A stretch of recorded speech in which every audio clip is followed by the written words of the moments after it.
안녕하세요. 양교수입니다. 현재 시각 일요일 오후 7시 30분을 지나가고 있고요. 내일이면 또 새로운 한 주가 시작이 되죠. 지난 금요일장에서 다시 한번 장 초반에 하락 변동성을 만들다 보니까 우리 주주님들 지금이라도 매도를 하고 종목을 교체해야 될지 아니면 추가 상승을 보고 끌고 가는 게 맞을지 어떻게 대응을 해가야 될지 막막해 하시는 분들 너무나 많으셨습니다. 자, 우리가 어떤 대응을 함에 있어서 왜 이런 변동성이 나타나고 있는지를 정확하게 파악할 필요가 있는 거고요.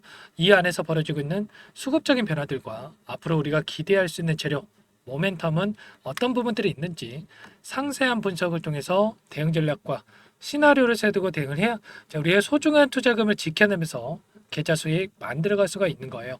자, 막연하게 윗꼬리가 이렇게 크게 달렸다라고 해서 또는 장 초반에 하락 출발했다라고 해서 우리가 매도하게 되면 우리가 추가적인 급등이 나타났을 때 후회할 수밖에 없고 계좌 수익 놓칠 수밖에 없는 거예요. 그렇기 때문에 상세한 분석을 통해서 우리가 정확한 대응 타점에 대해서 준비를 해놓고 대응을 해야 된다 말씀을 드려보면서 오늘은 여러분들께 이 안에서 이런 변동성 안에서 어떻게 대응 전략을 세워두고 대응을 해 가야 될지 상세하게 풀어드리는 시간 가질 테니까 영상 끝까지 집중해서 확인해 주시기 바라겠고요.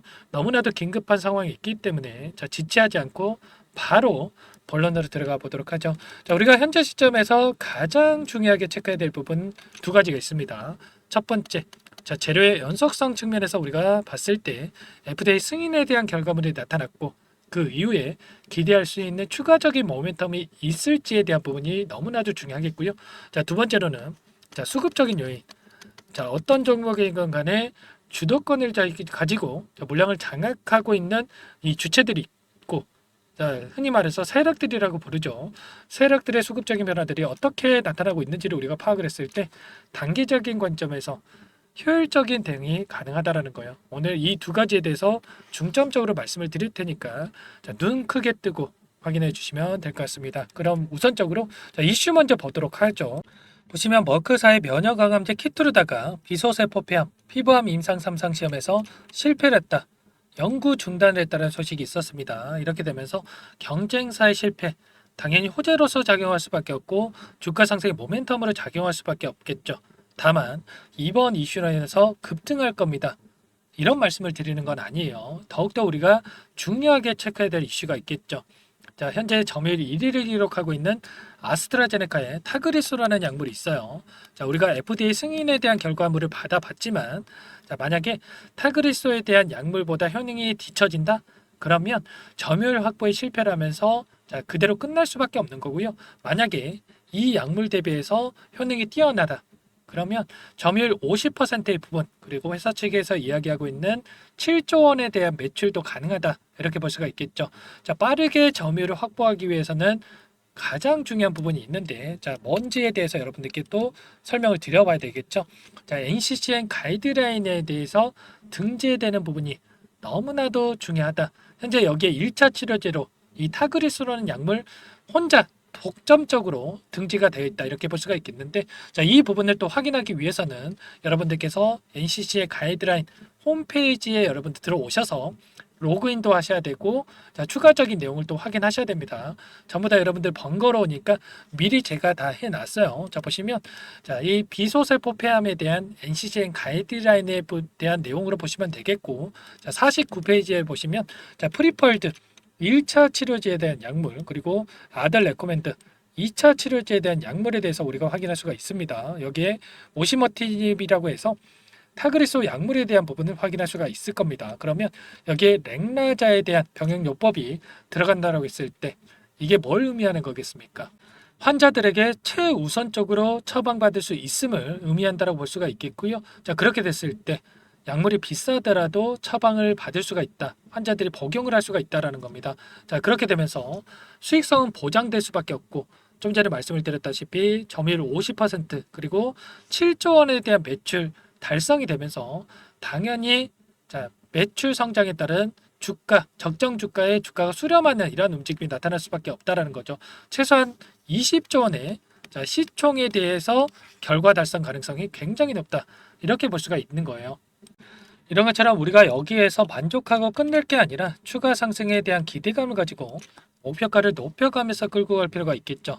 다만 상승하는 과정 안에서 어떻게 해서든 간에 개인들의 물량을 털어내기 위한 이런 변동성이 나타날 수밖에 없기 때문에 우리가 이 안에서 어떠한 수급적인 변화들이 나타나고 있고 세력들이 어떻게 주가를 핸들링하고 있는지를 정확하게 파악하면서 대응을 해갈 필요가 있는 겁니다. 지난번에 FDA 승인에 대한 결과가 나타났을 때에도 특정 창구에서 대량의 물량을 던지면서 의도적으로 주가를 찍어 눌렀고요. 하단에서 물량을 전부 다 받아먹고 나서 주가 급등을 만든 이러한 부분들이 있었죠. 목요일장에서도 마찬가지로 특정 창구, 신한 창구에서 의도적으로 장중에 이 70만 주 이상의 물량을 던졌다가 동시호가 시간에 80만 주 이상의 물량을 담으면서 마감을 했었습니다. 그리고 또 금요일장에서 특이 사항에 대해서 우리가 확인할 수가 있었는데 어떤 부분들이 있었는지에 대해서 잠깐만 여러분들께 보여드려 보면 어떻습니까? 신한투자 쪽에서 순간 거래량에 대한 부분 확인할 수가 있습니다. 장 초반부터 마감 때까지 이렇게 물량을 담은 부분은 맞습니다. 그런데 오후 3시 30분 장 마감 시간에 6만 주 가까운 이 물량을 대량으로 던지면서 마감을 했단 말이에요. 그러면 당연히 다시 한번 월요일장에서 추가적으로 장난질을 치면서 개인들의 심리를 흔들려고 할 것이다. 수치를 여러분들께 잠깐만 보여드려 보면 장 마감 시간에 59,982주 물량을 던지면서 마감했던 부분 확인할 수가 있죠. 이런 것처럼 절대 여러분들 이런 수급적인 요인을 보면서 흔들리시면 절대 안 된다. 정확하게 어떠한 의도를 가지고 이런 변동성이 만들어지고 있는지를 파악하면서 대응을 해야 된다 말씀을 드리겠고, 프로그램을 통한 흐름을 여러분들께 잠깐만 보여드려 보면 녹색 선이 주가의 흐름이고요. 파란 선이 프로그램을 통한 노란 선이죠.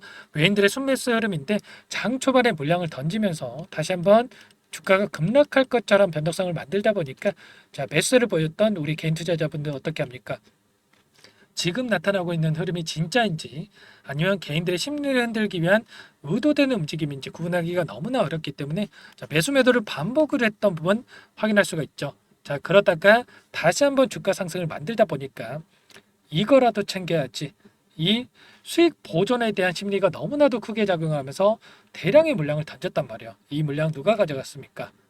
전부 다 이 프로그램을 통한 외인들이 담아갔죠. 이런 것처럼 어떻게 해서든 간에 개인들의 심리를 이용해서 핸들링하고 개인들의 투매를 받아먹기 위한 변동성이 지금 시점에서 만들어지고 있다. 그렇다면 우리가 이 세력들의 의도에 당하지 않고 중심을 잡고 효율적인 대응을 해 가기 위해서 어떻게 해야 되겠습니까?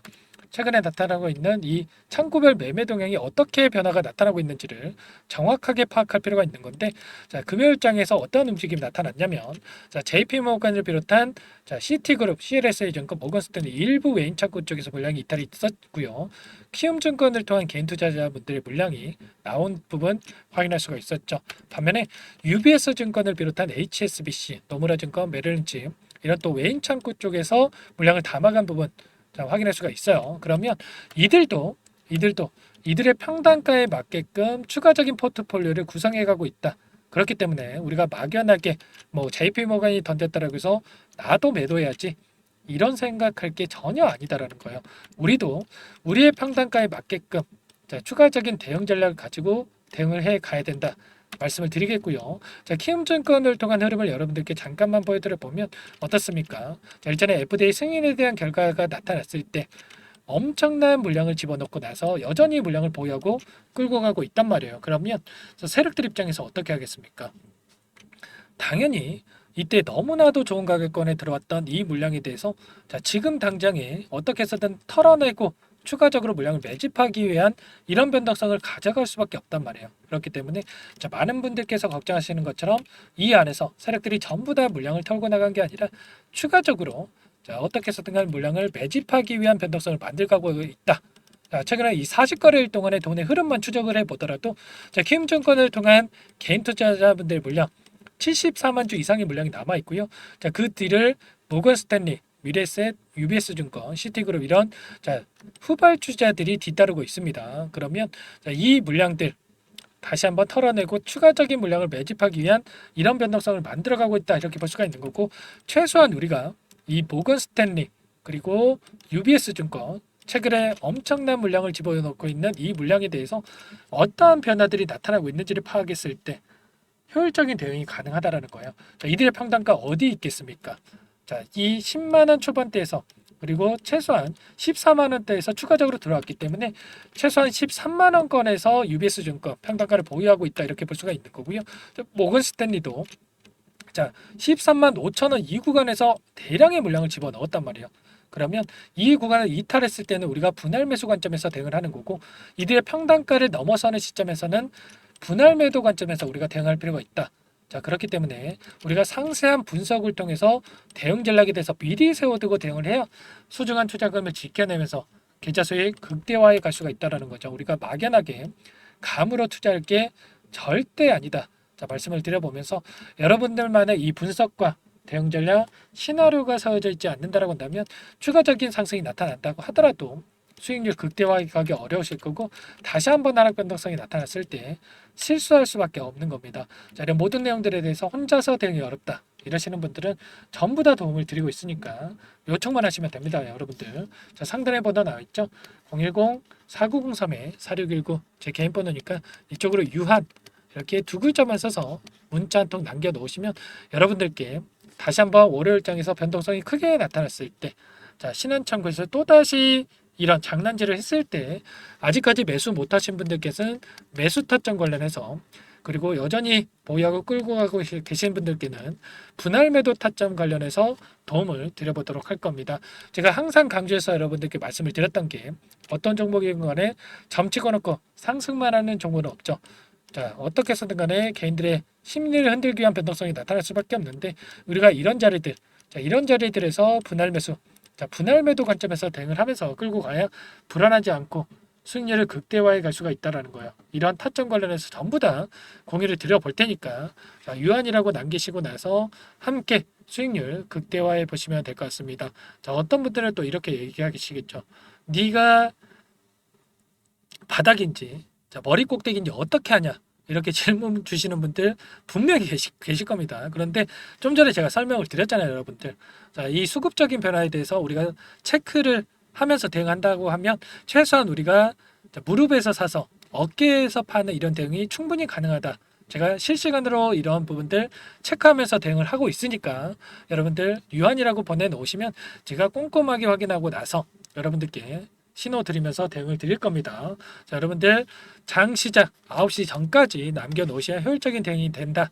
말씀을 드리겠고요. 자, 너무나도 중요한 시점에 와 있기 때문에 지금 시점에서 우리가 만족하고 끝내느냐, 추가적인 대응을 통해서 수익률을 극대화해 가느냐, 갈림길에 서 있는 만큼 여러분들 너무나도 중요한 시점에 와 있다. 혼자서 대응하시면서 실수하지 마시고 여러분들 함께 하셔가지고 수익률 극대화해 보시기 바라겠습니다. 그리고 자 유한양행만큼의 추가 급등 가능성이 굉장히 높은 종목 한 가지 선별해서 가져왔습니다. 이 종목도 제약바이오 섹터 종목인데 FDA 승인에 대한 기대감이 살아 있고요. 자 임상 3상을 진행하고 있고 자 더욱더 중요한 건 급등 시기가 가까워져 있다. 자 그렇기 때문에 미리 매집을 해야 된다 말씀을 드려보면서 자 여러분들 또 급등하고 나서 아 그때 살 걸 후회해봐야 아무 소용 없습니다. 이 종목 어떤 종목인지 잠깐만 설명을 드려보도록 할게요. 이 종목이 뭐냐면요. 상승 모멘텀으로 표적 항암제 관련해서 미국 FDA 3상 임상 계획 승인된 기업이고요. 미국의 머크사와 병용투여 요법을 통해서 이미 기존 치료법보다 뛰어난 효능을 확인했기 때문에 자, 임상 3상에서도 긍정적인 데이터를 확보할 것으로 기대되고 있는 상황이에요. 자, FDA 승인이 됐을 때 자, 11조 시장을 독점할 수 있는 기회를 가질 수가 있기 때문에 폭발적인 매출에 대한 기대감이 작용할 수밖에 없겠죠. 자, 24년 임상 3상 시작 기대감만으로 자, 폭등이 가능하다. 자, 이렇게 말씀을 드리겠고 차트를 보시면 자, 2019년에서 20년까지 임상에 대한 기대감만으로 자, 10배 가까운 상승이 나타난 이후에 자, 3년 이상 오랜 기간 동안 주가 조정이 이뤄진 상황이에요. 자, 대시세가 나온 종목 같은 경우에는 짧게는 3년에서 자, 길면 5년 동안 저 조정을 받는데 자, 이미 3년 이상의 조정 기간을 거쳐왔고요. 자, 앞선 구간에서 여러 차례 거래량을 터뜨리면서 물량 매집이 이루어졌죠. 자, 이제 막 대시세 초입 구간에 위치해 있다. 이렇게 볼 수가 있겠고 자, 2019년에서 20년까지 자, 뭐 때문에 올랐습니까? 임상 이상에 대한 기대감만으로 엄청난 상승이 나왔죠. 자, 올해 뭐가 예정되어 있다라고 했죠? 자, 임상 3상이 예정되어 있다라고 말씀을 드렸죠. 2019년도부터 임상 이상을 진행을 하면서 3, 4년 동안 자, 유효성과 안정성을 입증을 했고요. 자, 기존 약물 대비해서 뛰어난 효능까지 확인을 했단 말이에요. 그럼 자연스럽게 뭐가 따라오죠? 자, 기대감이란 게 따라올 수밖에 없단 말이에요. 자, 바이오 주식, 자, 임상의 성공 여부와 관계없이 자, 이 기대감으로 가는 겁니다. 자, 임상 3상에 돌입을 했을 때, 자, 기대감으로 자, 10배 이상 다시 한번 갈 수밖에 없다라는 거. 자, 이미 바닥 구간에서 메이저 수급들이 유입이 되면서 자, 50% 이상 상승이 나오고 있다. 자, 그렇기 때문에 늦기 전에 자, 지금 당장 여러분들 매집을 해야 된다. 자, 이렇게 말씀을 드리는 겁니다. 자, 이 종목에 대해서 여러분들 받아보고 싶다. 자, 이러시는 분들은 상단에 번호 있죠. 010-4903-4619. 자, 이쪽으로 히든 이렇게 두 글자만 써서 문자 보내주시면 한 분 한 분 자, 순차적으로 매수가, 목표가, 자, 그리고 보유 기간까지 자, 대응 전략 보내드릴 테니까 자, 늦기 전에 자, 받아보시고 수익 만들어가 보시기 바라겠습니다. 자, 히든이라고만 보내주시면 되세요.